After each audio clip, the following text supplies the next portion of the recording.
Okay, Canada Parliament developments happening here. So this is obviously they bring in the Nazi to talk. Mm-hmm. Trudeau's thrilled. They're all thrilled. The Nazi speaks. They give him his double standing ovation. The Nazi cries out of somehow he's been forgiven now for his role for everything in the atrocities. Then we played yesterday. Trudeau then realizes there's a Nazi, blames Russian interference. Here's Trudeau's apology. Obviously, it's extremely upsetting that this happened. The speaker has acknowledged his mistake and has apologized.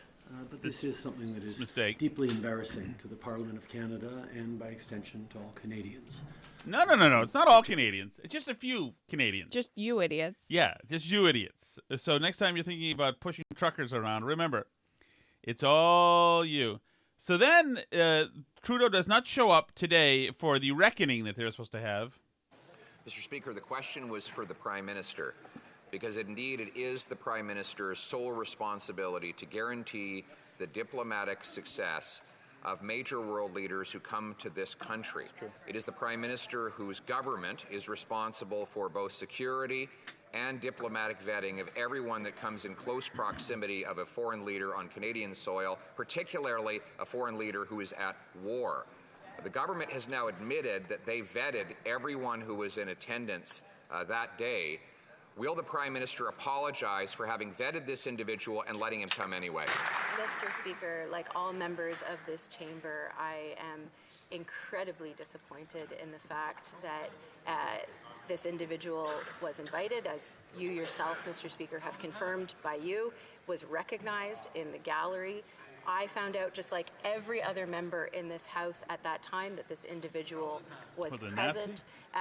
This is deeply embarrassing for us as parliamentarians, as Canadians, and it is something that I think all of us take extremely seriously, and I would ask my honourable colleagues not to politicize this moment. Mr. Speaker, the Prime Minister is responsible. He is in Ottawa today. He can get on his feet and answer for his massive diplomatic embarrassment and shame. Stand up.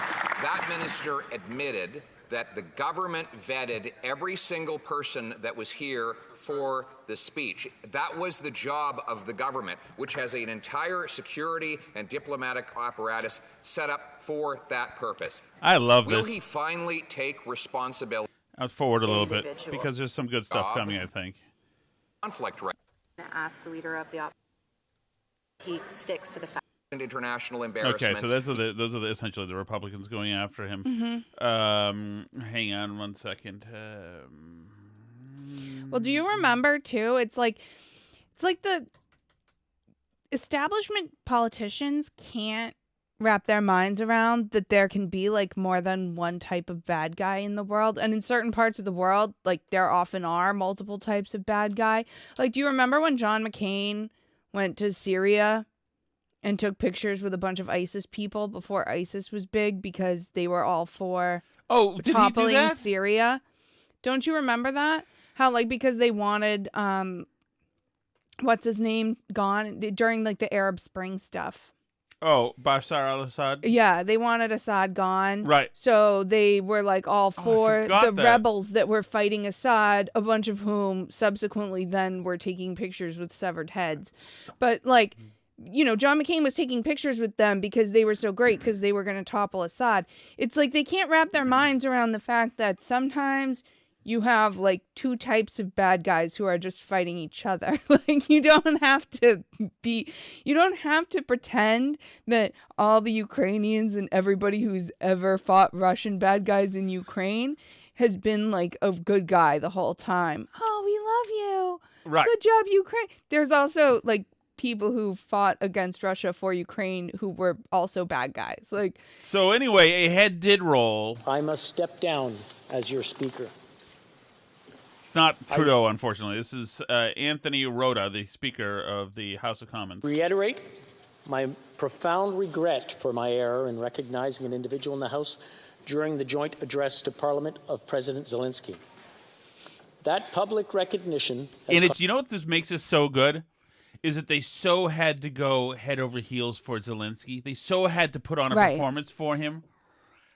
Zelensky was probably like fine with the guy being a Nazi. He probably knew all about him. It's like, oh yeah, he's one of our best Nazis. It's like, well, I mean, this has been an ongoing thing that they used to write about in mainstream publications, how American as soon as neo-Nazis President Trump were like embraces Zelensky, you're going to hear all about the Nazis.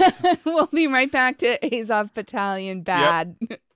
Absolutely, you will be, and corrupt country and all that stuff. So let me see the other stuff that's going on, because there's a lot of like cultural stuff too that's going on. Let me see. Okay, let me come down to where I've got my more recent stuff. There is a great paragraph written by Victor Davis Hanson that so perfectly describes what's happening here, so perfectly describes what we're seeing happening here. And it's nothing that we haven't really said before, but VDH, as I call him, although I don't think I've ever spoken to him, I don't think, it has, crystallized all this stuff just absolutely perfectly. Hang on, and I will have this. I'm sorry, guys. I'm at the mercy of my own incompetence here. Where the frig is it? I sent it to me and us. Come on, VDH. This is where we are? Come on. I don't know. Hold on. Get ready to be odd. I'm so excited. Flawed. I love hearing VDH This is talk going to about stuff. I'm sure it's going to blow me away. This is going to floor you, Alice. Are you ready to be floored? I'm so ready to be floored. Well, I hate to tell you, this is really going to do it. Hope you got something to hold on to. Here we go. Ready? All right, Here's I'm VDH. ready. Victor Davis Hanson. He says, all of a sudden, pundits are shrieking as they imagine the impending end of democracy. That is, that a potential President Trump might follow their lead and could do to them what they did to him, weaponizing the DOJ, FBI, and CIA against political enemies, sicking the administrative state against loud critics, using presidential fiats to override Congress, trying to force hire or partner with independent media to toe party lines, floating phony conspiracy theories to smear enemies, changing voter laws to alter balloting, and on and on. Ironically, the left did all it could to push the Trump nomination, and then as Lilliputians to tie him down with 91 indictments and efforts to hamstring what they hoped would soon be an intent nominee. But now they seem terrified, believing that might be empowering the only Republican candidate who would stoop to use their own tactics against themselves, and given the recent polls, could become in a position to do so. And it's perfectly true. Yeah. It's no, it's a revenge presidency. How dare you? You're not even allowed to consider him. Not even allowed to consider him, knowing that this guy now, they are the ones that gave him cause to take revenge on something. Exactly, and that there is a plain and open trail of evidence of all the things they did to him in display cases, and they are saying, "Oh my God, this is gonna be terrible. He could do all that to us."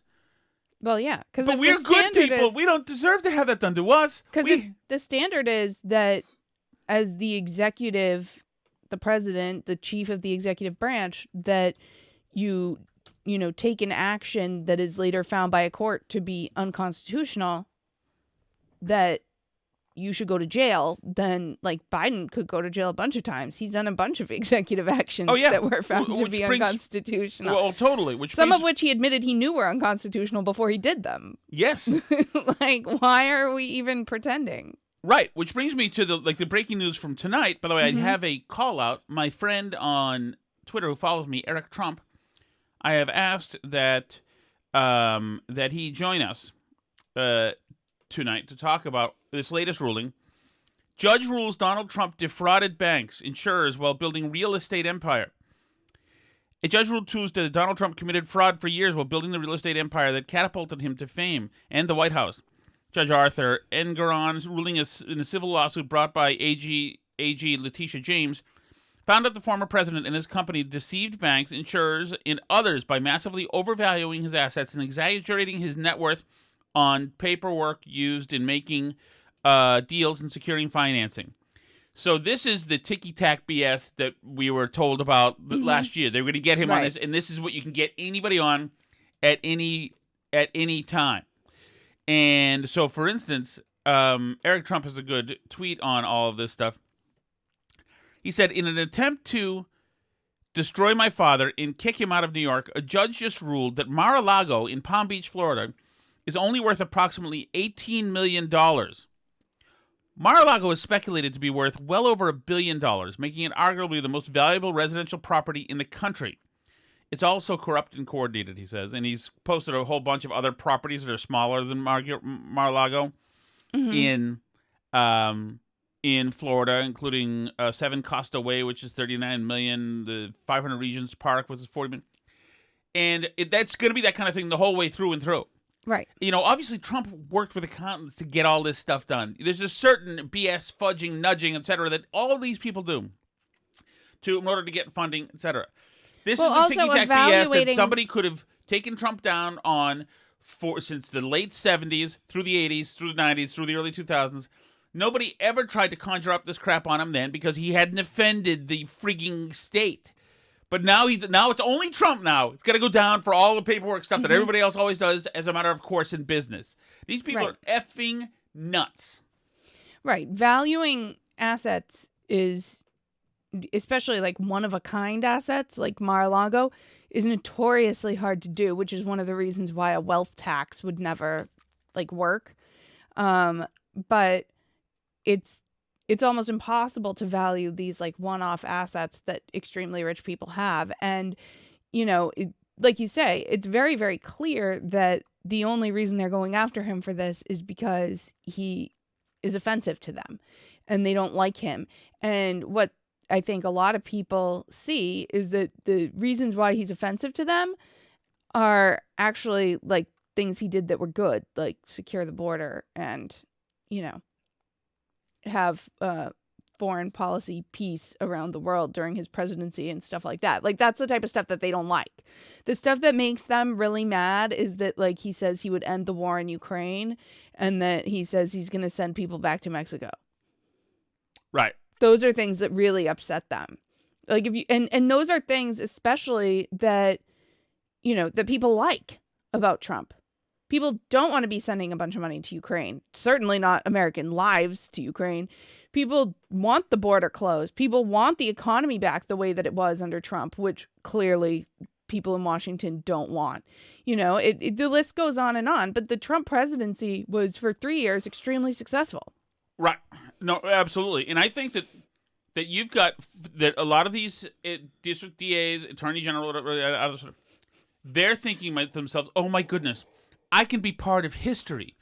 Part of history, right. Those of us who stood up to do the right thing against these causes. It's all severe, psychological, insane delusions of grandeur. So can I ask you something else about this? Mm-hmm. Do you think that I just get a lot of... the timing of this is all a coincidence, too, with the big ABC poll coming out that shows Trump up 10 points and all this sort of this bad polling news for Biden and stuff? I think it has to do with the Victor Davis Hanson thing. That yes, the culminating factor of those is that yes, oh my God, he's coming back for us somehow. Let's kill him. But also, isn't Gavin Newsom clearly waiting in the wings in this bad polling with Biden, and they're going to do Newsom and DeSantis are going to do their debate thing, right? Which is clearly another Newsom trying to set himself up to run. Yes. Doesn't it seem like the Democratic Party is? That somebody in the Democratic Party is at this point thinking about hedging their bets. And that's the politics of the thing. But I want to get into just the emotions of it for a moment. Mm-hmm. I'm trying to put myself inside of the person who, they feel the warm feeling of being a hero that you're doing, being a DA or an AG, just going after this guy, or a state's attorney going after this guy, saying, we're doing something good, anti-insurrection, we're heroes here, we're all working together in different states, the ones that aren't under the U.S. Attorney or under the Attorney General of the United States. And we're all stepping up in our own way to do something for history. Mm-hmm. And I feel it reminds me of in 2016 at the convention when they all had the white suits on and the Planned Parenthood murderers and everybody else. And this is important. The white suit signifies that we're standing up. They're basking in their own pride. And they feel like they're doing something just wonderfully important, and they feel so good. And that reminds me of Jonathan Van Ness. Did you see this? He's somebody who apparently was I on, know who he is. He's yeah. on like Queer Eye for the Straight Guy, whatever. And I think he has they them pronouns. Right. He's a guy who has a beard and now wears dresses because he's a special thing now. So he's with Dax Shepard, the bitch from Logan Airport, who couldn't find a room. And he's Jonathan Van Ness is scared, bursting into tears because of the children. Once again, it's the same emotion, the same. I'm doing something. I just get a lot of little kids who don't get allowed to like join groups. I was really bullied for my gender expression as a little kid. Yeah. And there's a lot of little kids who aren't going to go be Olympic gold medalists. They don't want to go to the Olympics. They're not going to play in college. Most kids. 99% of kids who want to play sports like aren't trying to go to the Olympics. Right. Honestly, I wanted to come like chat about my podcast like other shows. Yeah, well, so in other words, let the little boys play on the little girls' team. Exactly. It doesn't matter anyway. Nobody's going to the Olympics here. Come on. We're going to do that. We're going to do that. I did not intend at all to get into a debate with you about this. I didn't want that at all. I adore you. I think you're hysterical and talented, and I love that you're an activist. I could just cry because I'm Can I just add one thing about that too? About the nobody's trying to go to the Olympics. I mean, obviously, the clear follow-up question is then, well, should men who think they're women be allowed to compete as women in the Olympics? Right. Because if that's such a straw man, nobody's trying to go to the Olympics, then why do we continue to have to explain to men why they can't compete in the highest levels of women's sports? Because obviously he does think they should also be allowed to compete in the Olympics as women. Right. Well, right. Obviously, no, but he's why using is he even making that because argument? he sees the children. For you, I think you're hysterical and talented, and I love that you're an activist. I could just cry because I'm so tired of having to fight for little kids because they just want to be included. I wish that people were as passionate about little kids being able to be included or grow up as they were about fictitious women's fairness in sports. I have to tell you, I am very tired. Once again, let me go back over this. Tired of having to fight for little kids because they just want to be included. I wish that people were as passionate about little kids being able to be included or grow up as they were about fictitious women's fairness in sports. I have to tell you, I am very tired. Thoughts? Well, first of all, it's obviously not fictitious, the issue of fairness in women's sports. But he's not fighting for little kids. Is he? No, he's not. He sees a little child and says, oh, that child felt different. Like I felt as a child where everything wasn't... He's fighting for himself. Well, he's fighting to make himself feel good. Exactly. But I'm doing it for kids, and I'm sick of this. You can't affirm everything for all the kids and throw in a melodramatic fit just to get yourself high off your own emotions and still have a functioning society with the kids. Well, right, and... Some kids, by the way, some soccer teams are going to lose. Some kids suck at drawing. Some kids this. It doesn't matter. Well, and doesn't it go back to what we were talking about yesterday where the left hates that, they can't always... alleviate all the conflicts between the different causes that they want to espouse, right? That they can't always fight anti-Semitism at the same time that they're fighting, for Palestinian rights, and they can't always fight, for women's rights and for the rights of Muslims at the same time, much less the rights of gay people and the rights of Muslims at the same time. They get so upset when there are conflicts between their pet causes, or when, their climate initiatives make things more expensive for working class people, or God forbid for people of color, So they have a real problem with acknowledging actual policy trade-offs. And that's a big thing with the trans kids in sports thing too, is that there are actual real trade-offs here. Making Will Thomas feel good has trade-offs for the girls on the team. And their right to not be around somebody's dick in their locker room. Alice. Sorry. But truly, there's, the Me Too thing. How quick do women get tossed under the bus with the Me Too thing once some dude wants to hang out in their locker room with them. Right. Goodbye Me Too movement. Like, oh, well, too bad for that. Oh, totally. But there's real trade-offs there. Yeah, for some making reason, Will for Thomas some reason, happy Alice, and making the girls for some reason, men need to now punch Riley Gaines. Right. She is so bad, a terrible person for not wanting some dude to look at her rack while she's getting dressed in the locker room. She's so bad that big, strong men who are dressed as women are punching her when they can. So, and they're happy about it. But they can't even start off by acknowledging that there are trade-offs there between the rights of like the women who are on the swim team and the rights of Will Thomas, who wants to be affirmed that he's a girl on the swim team just like them. They won't even acknowledge that. But then, like, obviously, when it comes down to it, they immediately, women's concerns are the first ones to go, clearly. But they have a problem with this. And it's the same thing with what he's talking about with little kids on the sports teams too. I mean, like, there are real trade-offs. Making the little kid who wants to be on the other team happy has a trade-off for the other people on the team, you know, and demanding that everybody use your pronouns has a trade-off for those people and their rights to say what they want and believe what they want. You know, you can't have freedom of conscience and freedom of religion and have mandatory pronouns. It's not possible. And, you know, school districts have run into this as well, clearly. But, you know, the left doesn't even want to believe that there is such a conflict. No. They don't want to think that the Me Too movement and, you know, the rights of trans people could possibly, you know, cross each other in any possible way. No. And by the way, Dax Shepard, you bitch. Jesus God, I'm so sick of people. Okay, now in some happy news, Alice. Yeah. Adam Schiff is in deep kimchi, and it's wonderful. The earmarks Adam Schiff delivered for donors. This is Politico. This is obviously it's on all right-wing sites now. This is really hitting. The Democratic congressman for years secured earmarks for defense companies while taking campaign donations from top corporate brass and Washington lobbyists. Adam Schiff is unapologetically touting his commitment to earmarks for local causes, like homelessness and drug treatment programs, as he seeks the Senate seat long held by Dianne Feinstein. The 12-term House Democrat and darling of the anti-Trump left is even calling out his closest rival in the race, Rep. Katie Porter, for her opposition to pork barrel spending. But Schiff has offered an incomplete and potentially misleading account of his record on earmarks. A close examination of that record reveals that he secured generous earmarks for corporate beneficiaries early in his career, including at times for recipients who were also major donors to his political campaigns.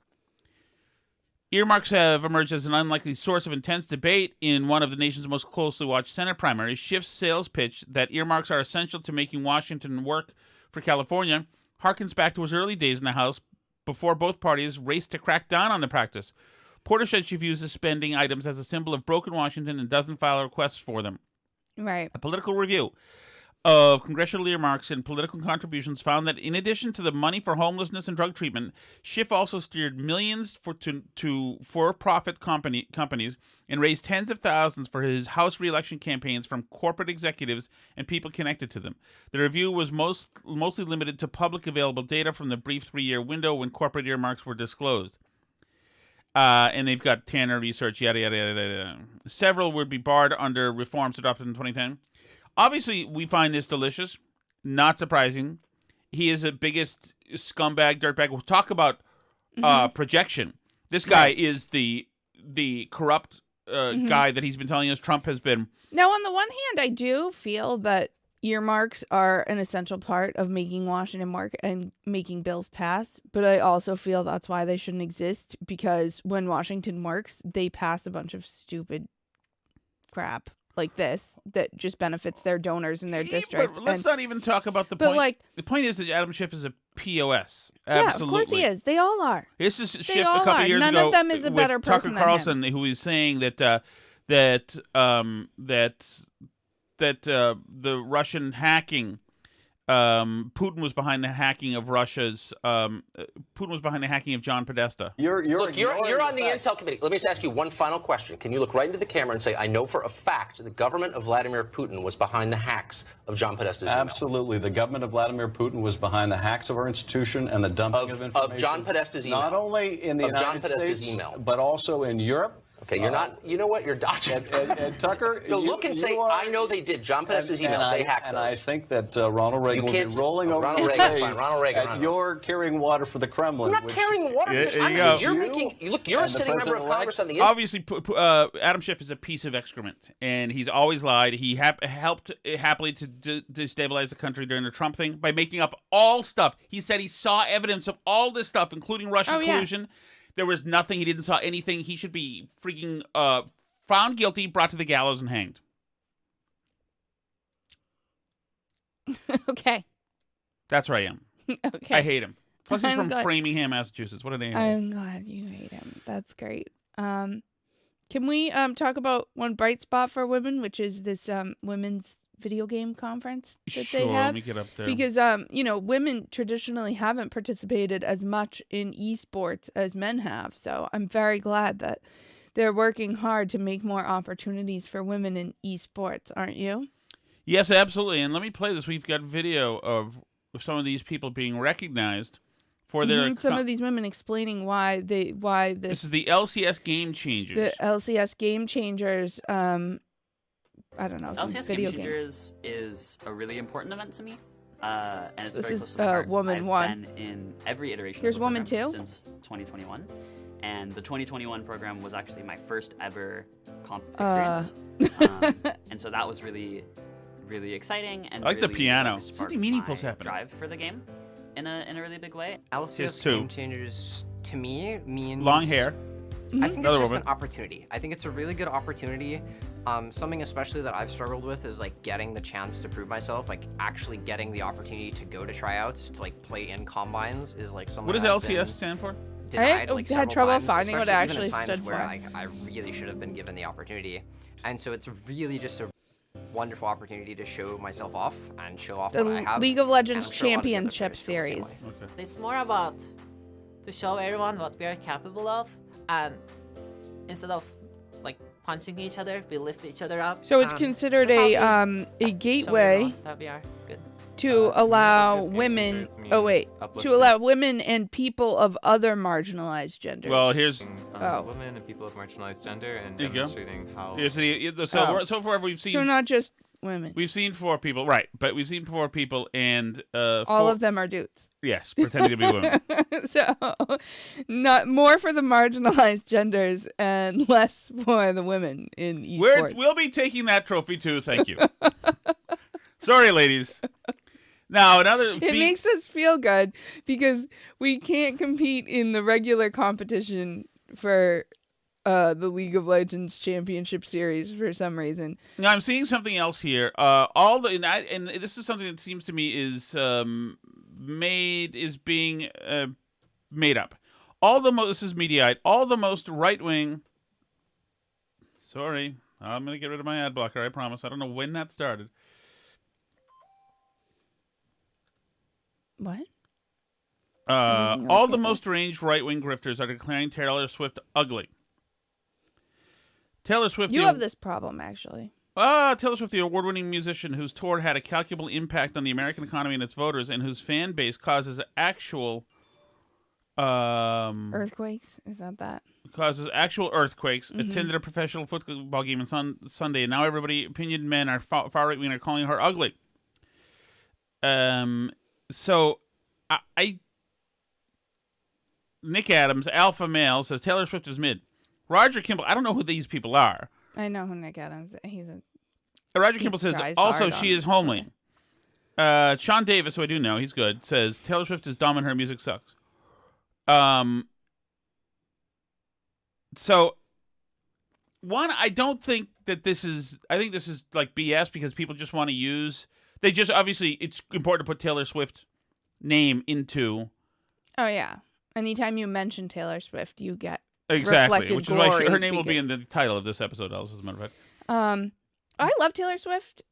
I know she's woke and she tries really hard to make them like her, and they still find her problematic constantly and tell her to do better all the time. I just saw an article because she went to this Chiefs game and was hanging out with them. Travis Kelce, she's not allowed to date, I'm told, for some reason. Who says she's not allowed to date him? The world says she's not allowed to date him because that makes people upset. Is he problematic in some way? He's not problematic in the way that he could be. I've heard demands now that because she went to one of their games one time that she must now end the tomahawk chop. Yes. So that's now her responsibility, is she has to stop the tomahawk chop. And when she was dating Maddie Healy, she was responsible for somehow like changing what he had said about people before on a podcast. One time he made some joke about somebody's accent, so she was just like, it's funny to me because she tries really hard to make these crazy woke people like her. And some of her songs even, she tries to do that. And like, I get why she wants them to like her, but like they're never gonna like her.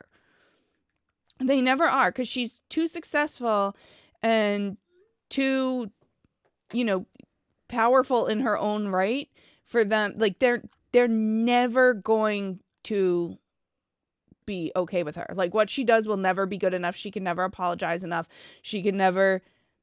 Like, she has to stop the tomahawk chop now. She went to one Chiefs game, and she's responsible to end the tomahawk chop. Like, I don't get it. This possessive thing of her is like, okay, fine, we'll let you date the alpha male, toxic masculine guy. This was so cute, though, because he's the same guy. Remember, he went to her concert, and you know how people trade all the friendship bracelets at her concert, honey?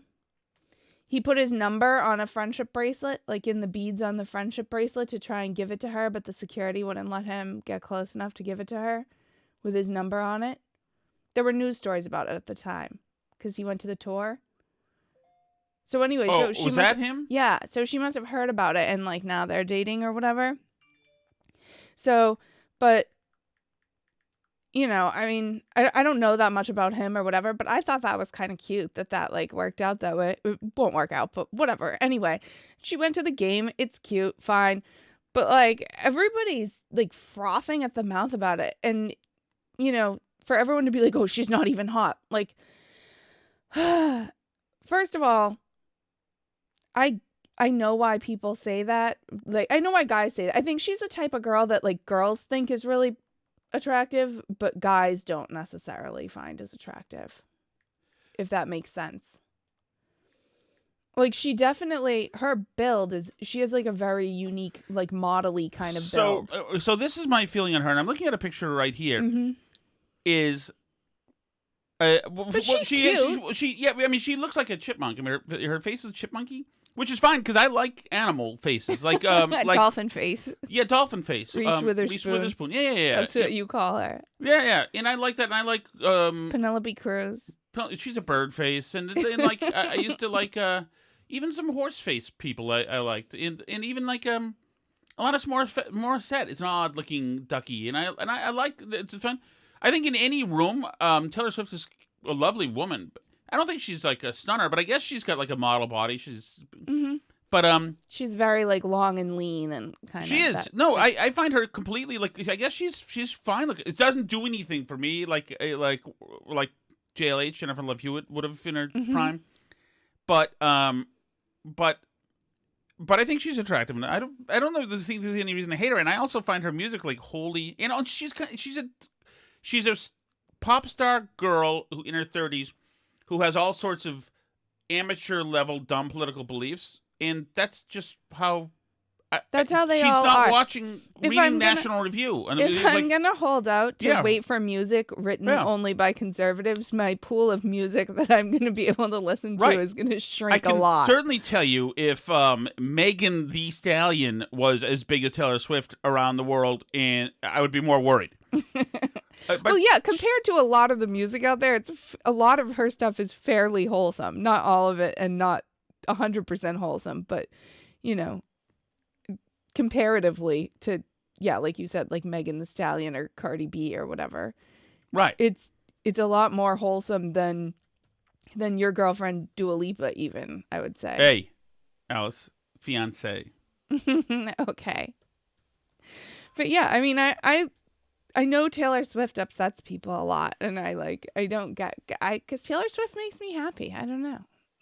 I like her stuff. It doesn't bother me. Her dumb opinions on stuff don't bother me, and I feel bad for her because she so obviously wants to be accepted by the liberal left as being. Oh, what? No, I'm literally looking. The Minahan tickets are $100, dude. Wow. I can't do that. I can't do it. Apparently, I'm not going. Not going to Saco, Ellis. I don't know. Anyway, but I like Taylor Swift, and I don't have anything bad to say about her, really. Yeah, I don't have. She's wholly inoffensive. Like, she has no song that I'm like. I like. I can tell you one thing. Women freaking love her, and she is absolutely. I don't get it. I'm not a woman. I don't have those emotions that she has. But women absolutely love her, and fine. Whatever. I believe it. To women's spaces, before the trans people kick you out of loving her so that they get to love her more. Some of them love her too, but that's fine. Well, you're not going to be allowed. Pretty soon they're going to be able to have all the seats and whatever. I have no problem with Taylor Swift. I'm glad that she's tall. I think I'm glad that there's a trend in women getting tall again, although shorters could too. Let's see. I just wanted to make sure if there's anything else I left out there. I can't believe I'm not going to Saco, Ellis. I was going to go to Saco. Say goodbye to my friend Dave Cullinane. I've known Dave now, Alice, for... I think you can still be friends with him. 11 years now. I think you can still be friends with him. That's not the point. I would have seen You knew him before he was Kirk's producer. You could still know him after. I think it's okay. So along the lines of pushing women around, another guy is like Richard Hanania.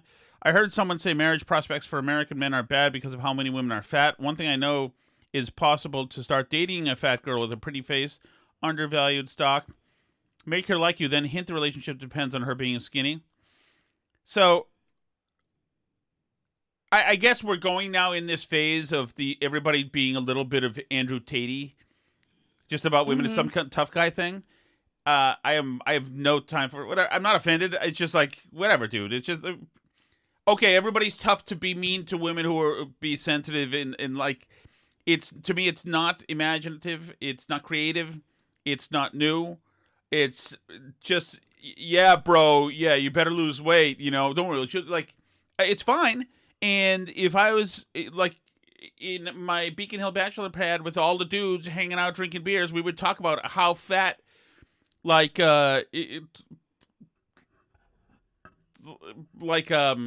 Mandy Moore got, and because she gained a pound and 7 ounces, and we'd be like, I wouldn't sleep with that. When I went and saw Titanic this year, we talked about how some of the discourse when Titanic came out was how fat Kate Winslet was. And I was saying that was ridiculous, and you said you were mad about it at the time. I was mad about it at the time. How dare she? But also, we were mouth-breathing morons at 26, whatever it was. She's not fat at all. Right. I mean, believe me. But guys have this kind of relationship, and it's kind of good to be crass and crude, and and to be totally offensive. And when people talk about the countdown meter for the Olsen twins, that was absolutely a thing. Because it was offensive, and you thought they were going to be hot one day, and now everybody's looking back and saying, "My goodness, can you believe that? It was a criminal." No, guys were being dogs, and that's what guys do. People weren't suggesting that you sleep with the 11-year-old Olsen twin, but it doesn't matter. I don't speak that language anymore. I think I told you that like 10 years ago or so, I was at this barbershop in Melrose, and it was all dudes in their mid-20s talking about bachelor parties, this and that, and the way they talked about women and hooking up, and he was banging this and that, and of course, guys, especially at that age, these are red-blooded males. These are Gen X kind of. These guys, they weren't leaving a detail out, and I was like uncomfortable. I hadn't used or heard this language in such a long time. My life had turned rated PG when I had kids. You don't spend enough time in male spaces. Well, not those kind of male spaces. I'm not anywhere with any single dude where we're looking at, that is just an old, that's just an old kind of, environment. It's gone for me at this point. But I know guys have that. But for it to be the thing that's going to be on the internet, on Twitter now, sharing timelines, like, oh, who can say the biggest, most chauvinistic thing to just show he doesn't give a frig? It reminds me, I used to think it was cool to be mean to the cat. It's cool, the best way. We used to debate about this. When you go to a girl's house, make sure you're not nice to the cat. That way she knows you don't give an F because she loves that cat. And then other people say, no, I should be super sweet to the cat. And then we'd have debates about this. Well, like, people were like, I was Oppenheimer's age when I was having this debate. It's like, Jesus. Anyway, it's moronic. Alice, what's the hot sauce? It's the Chelsea Fire Wicked Hot Sauce. $100? How much is pay-per-view? Oh, wait. Oh, it's a drive-in. That's how it works. That's why it's a drive-in to a Saco. The 25 per. Oh. Yeah, it's a drive-in. What did you think it was? So that's what it is. I'm confused.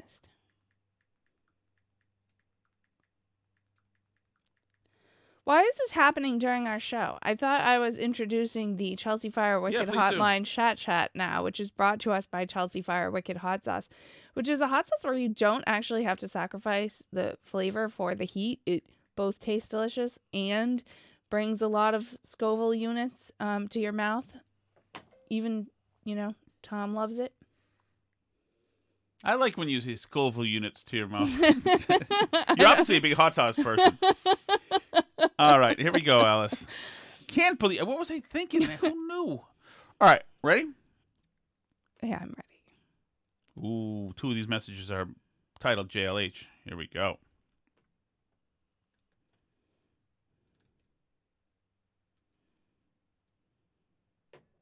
Hello? Hey, Tom, on Monday's podcast, you had mentioned the initials JLH. If that stands for Jennifer Love Hewitt, then you're going to have to pick up and move someplace else because I've staked my claim to her Incorrect. Being one of the most beautiful women of all time. No, I was early Party of 5, back when it wasn't even legal. No, she is absolutely... I picked her in 1990 and 5. I'm in the 1990s, so... No. You can have Nev Campbell. JLH is absolutely mine. Hopefully JLH is not Jennifer Love Hewitt. Yes. My JLH. Absolutely. Hi. Steve from Merrimack. Hey, Steve. I consider myself sort of a hep cat. Even though I'm in my mid-50s now. I consider you a hep cat. I sort of try to keep up with all the lingo and everything, but a couple of things today eluded me. And I'm hoping that we can get like some sort of a formal announcer going forward to explain things to people who might not understand the reference. Case in point today. Tom, you know what she is? She's a thirst trap. Yeah. Thirst trap. Do you know what a thirst trap is, Tom? And I want an announcer to go, for those of you over the age of 50, a thirst trap, in the most formal of definitions, is a sexy or flirty photo meant to elicit a viewer's attention. I actually did not know that. Oh. I did not know that was. It just doesn't bother you when you don't understand words I'm saying. No, I don't understand most of them. We now return you to your regularly scheduled burn barrel. And Tom, you know what else? She's the pick-me girl. The pick-me girl. Do you know what the pick-me girl is? That we did get into a little bit. Yeah, but I didn't know.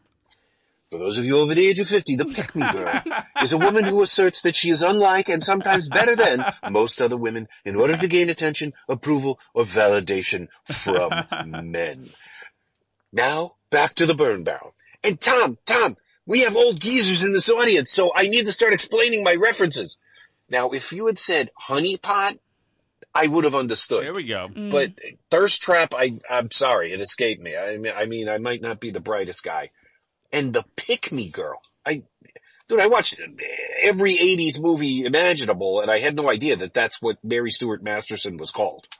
No, I didn't. Yeah, Steve, I'm right there with you. I didn't Tom know. was casting that back in time to cover Mary Stuart Masterson. So I didn't know what pick-me girl was. I didn't know what thirst trap was. I knew it's a good thing. I know it's the depraved people like me are supposed to fall for that.